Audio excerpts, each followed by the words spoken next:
Hi everyone, Assalamu alaikum. Alhamdulillah, we reached Ramadan, the most blessed month. I wish you all a blessed Ramadan Kareem.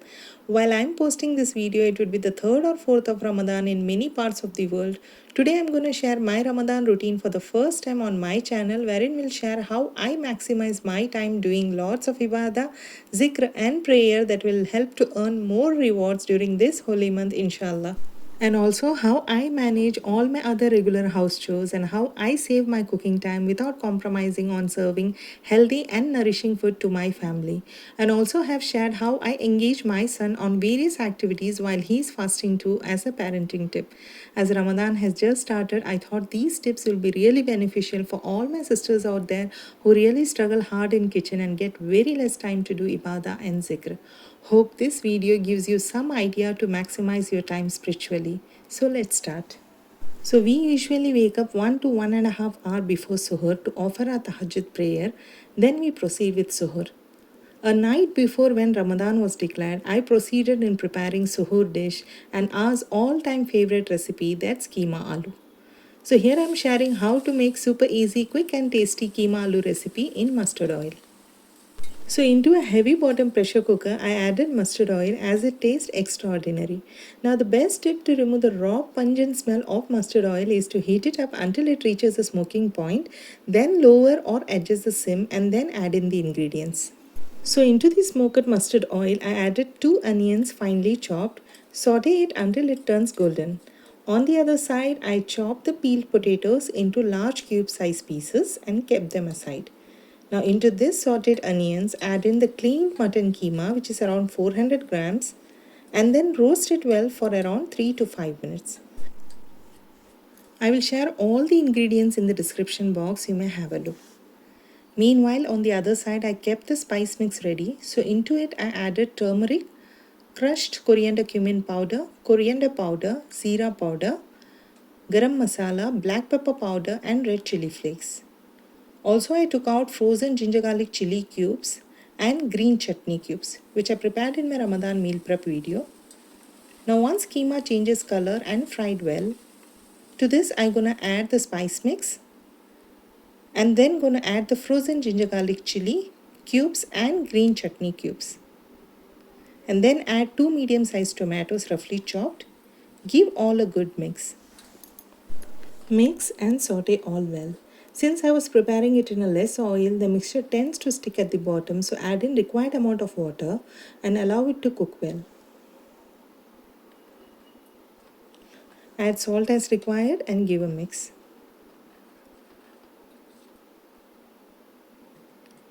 As I am preparing in a pressure cooker, it cooks really fast. So this is my steel pressure cooker. We don't have whistle system here, we just cook with timer on. So here it took around 15 to 20 minutes for keema to cook completely. And also, since we fried keema before putting the pressure on, it makes keema to cook faster. Then I add the chopped potatoes and cook for another 5 to 7 minutes. At this stage, you may decide the consistency of keema either to keep it dry or semi-gravy texture. I added little warm water as we like semi-gravy consistency, and also we gonna have it with naan, so this was perfect for us. Now cook for another 5 to 7 minutes with pressure on.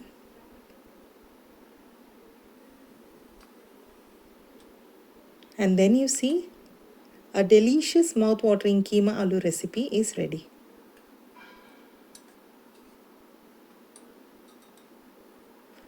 I garnish it with frozen coriander leaves, some fresh green chilies, and some birista, which is fried onions, which again I prepared during my meal prep before Ramadan. Having these prep ready is a real time saver, and on the first day of suhoor, I just had to prepare energy drink as keema aloo was already done previous night. So kept milk for boiling and took some frozen cubes to add in along with the milk. These energy cubes are a must-try preparation in every household as it's loaded with several nutritional benefits and keeps you energized throughout the day, and they are sugar-free too. So do watch my Ramadan meal prep video which I shared in part 1 and 2, wherein I have shared 28 ready-to-cook meal preps with oilless and sugar-free recipes which are both time-saving and beneficial during Ramadan and even on normal days. Now I serve this delicious keema aloo with naan and this was our suhoor meal along with energy drink.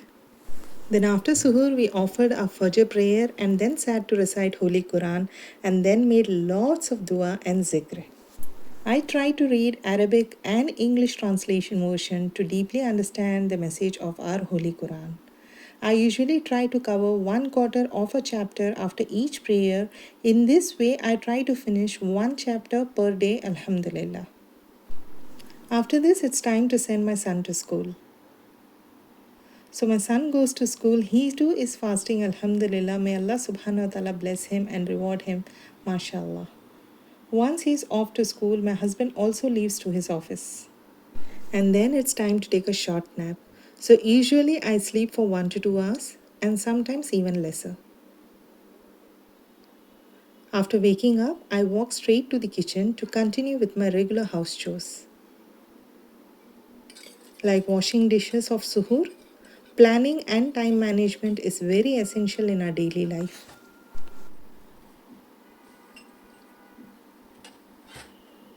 So altogether during Ramadan, all my house chores from cooking to cleaning to washing dishes, watering plants as it's essential to take very good care of them. I'd already shared how to take care of sick plants and how to revive them into healthier ones.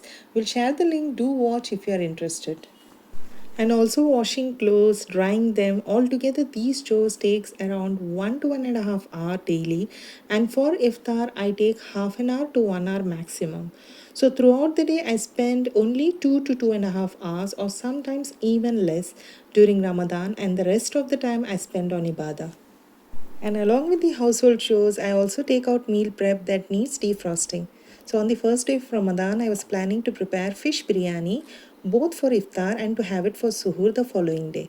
And making biryani is very easy if you have all preps handy.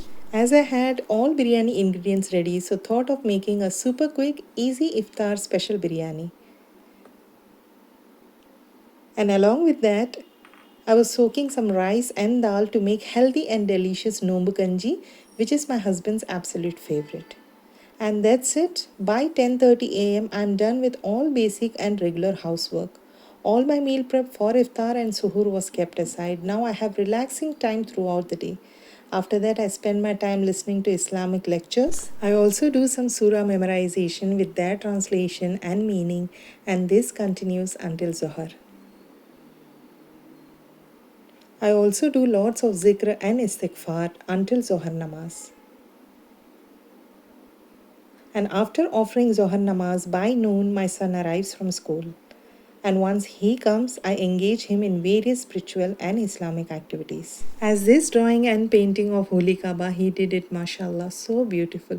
Also, while doing such activities, I make him understand the significance and importance of visiting this place, what is the history behind, how to perform Umrah and Hajj, inshallah, and what reward we gain from doing them.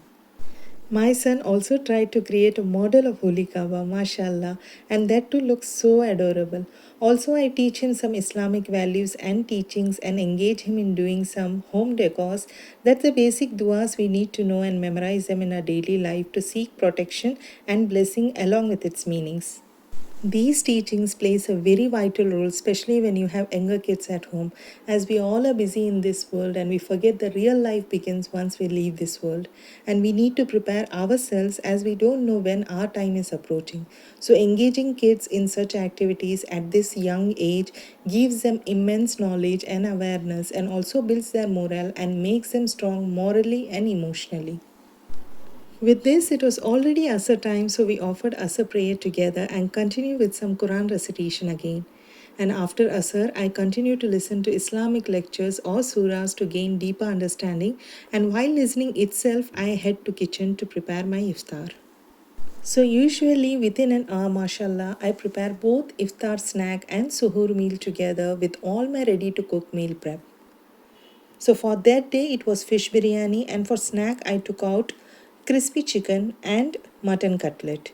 These mutton cutlets I prepared 2 days before Ramadan.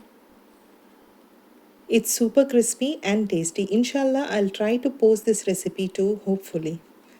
As I said, I was preparing fish biryani for both iftar and suhoor. It's our native style fish biryani. Super easy, quick iftar biryani. As I had all the ingredients available, it just took around 20 to 25 minutes for the biryani to get ready. And these fishes my younger brother bought for us. It's absolutely fresh, caught from sea. Alhamdulillah, may Allah reward him and his family. I also prepared strawberry banana milkshake, super healthy and tasty drink.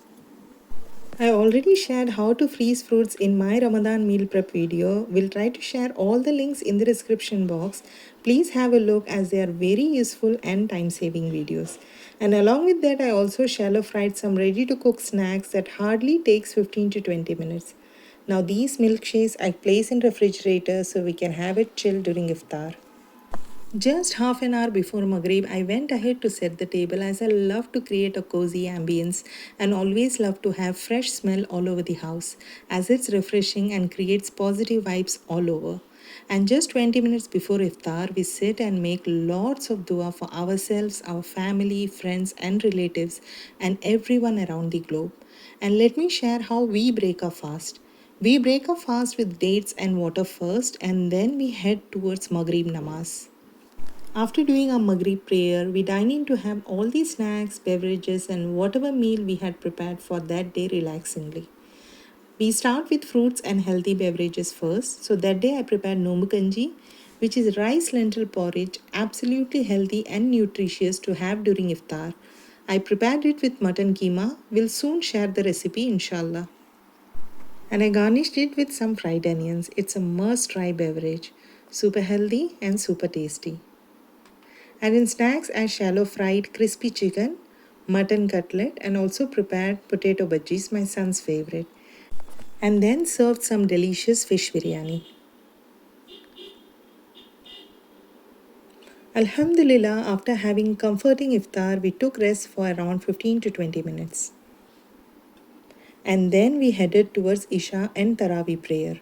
My husband and son went to masjid and I prefer to pray at home with just me and my Almighty. And after Taraweeh prayer, we have a very refreshing, delicious masala chai. I'd already shared how to make masala chai mix in my last Ramadan meal prep. We'll share the link in description box. Do watch if you're interested. And then before ending the day, we again do some Quran recitation together. We read both Arabic and English translations to gain deeper understanding of each and every ayat which Allah subhanahu wa ta'ala wants to convey to us. Then lastly, we make lots of duas. Some of the beneficial duas I have shared at the end of the video. You may take a screenshot if you like. And also we do lots of istighfar and lots of zikr. And then off to bed, setting an alarm to wake up for tahajjud. And this repeats every single day during Ramadan, alhamdulillah. So my dear sisters, do not exhaust yourself as spending whole time in kitchen. As Ramadan has just started, you still have time. Just pre-plan your meals and simplify your house chores as these works will never end and will continue throughout a life. But Ramadan comes once a year. So maximize your time spiritually, strengthen your connection with Holy Quran by reciting and understanding the message which Allah subhanahu wa ta'ala has conveyed to us. Do voluntary prayers as many as you can as there are immense blessing in there. Stay healthy, avoid deep fried sugary food, give charity, that's sadaqah as much as you can. Make the most of Laylatul Qadr. Spend a lot of time in making dua for everyone around the globe, especially our Palestinian brothers and sisters. May Allah subhanahu wa ta'ala grant them victory and also who are suffering in this world. Seek forgiveness and build stronger bonds with your near and dear ones and maximize the blessings and rewards of this blessed month, inshallah. Do remember us in your duas and my family too.